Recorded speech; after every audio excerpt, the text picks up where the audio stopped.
So we're in our message series, The Road to the Cross. We've looked at the road from heaven. We looked at the road into Jerusalem. And then on Good Friday, we looked at the road to the cross. Now, these were all roads that Jesus walked. Today, we're looking at a road that the disciples journeyed, the road to the empty tomb. And it's an important road that they walked. When they journeyed this road, their lives were changed. They began this journey with their own expectations of who Jesus was until they encountered him. So it's early on Sunday morning. The Sabbath is over, and now the followers of Jesus can properly lay him to rest. It would have been a little bit rushed on Friday. They had to take down his body.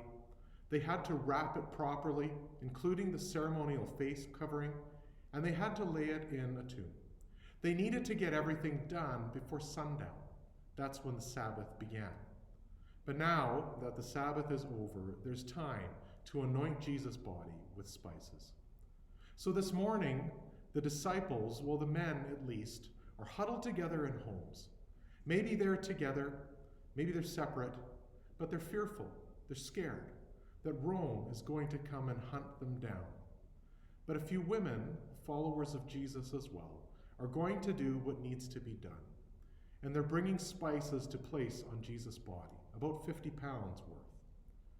Now, all four Gospels, Matthew, Mark, Luke, and John, record this event of the women going to anoint Jesus' body. And that's important, because you see, the Gospels were written by different authors for different audiences. But they're written as eyewitness testimony to what happened. And so the authors have different events in different Gospels that they would consider important to their readers. Not every Gospel has every event recorded. But all four Gospels record the events that they would consider to be really important, that they would consider really important to their audience. And this is one of those events that is recorded in all four. So when the women get to the tomb, they realize that the stone has been rolled away. The body of Jesus is not there. And they encounter angels who ask them this profound question: why are you looking for the living among the dead? And one of them, Mary Magdalene, meets Jesus face to face. Now there's two things I want you to take away this morning. Two truths that I want you to take to heart. As we're talking about roads and journeying on them, the first thing to take to heart, the first thing to take with you, is that the beginning of the road looked very different from the ending of the road, or the transition from the road. This is the disciples journeying to the tomb. Now, as they begin on this road, they have their expectations of who they thought Jesus was. But like we've been talking about all along, Jesus has this way of changing our ideas of him. When we look for him, we find him, but we find who he really is. But we have to journey with him. Jesus calls us to journey with him, to see who he really is. He calls us to walk on the road beside him. So the women were going to the tomb, expecting to find a dead Jesus. They had resigned themselves that Jesus was another false Messiah who had been put to death by Rome. And that was the fear that they felt, the fear that all of the disciples felt. It was very real. Not only did Rome put to death anyone who tried to lead a revolt against Rome, they put to death all of their followers too. So you really can't blame the disciples for being in fear. We would be too.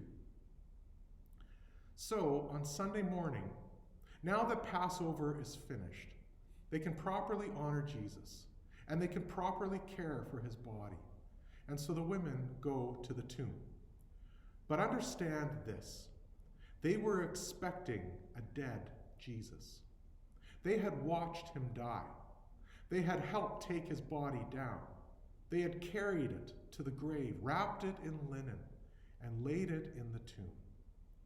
The Gospels don't record that anyone had any hope that Jesus was going to come alive. No one. For whatever reason, they didn't understand what Jesus had told them. For whatever reason, they didn't understand the blueprint of God. So the journey to the tomb for them was full of sorrow and doubt and disbelief and grief. But here's the thing. Here's the thing to take away. They went looking for Jesus.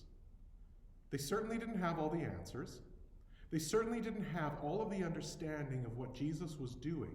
You know, we can look at it and say, people, how did you not get it? How did you not understand? But in the midst of all of their mixed emotions, midst of all of their uncertainty, they went looking for Jesus.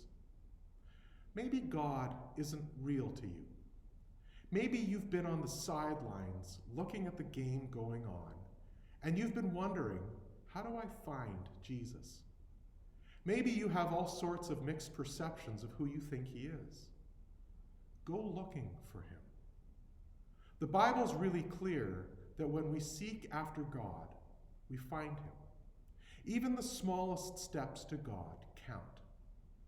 Maybe you say, I'm not too sure how to even look. Pray. Open up the Bible. Start reading about Jesus. Matthew, Mark, Luke, and John all are testimonies of who Jesus was and is. I promise you this. When you start looking for Jesus, you'll find him.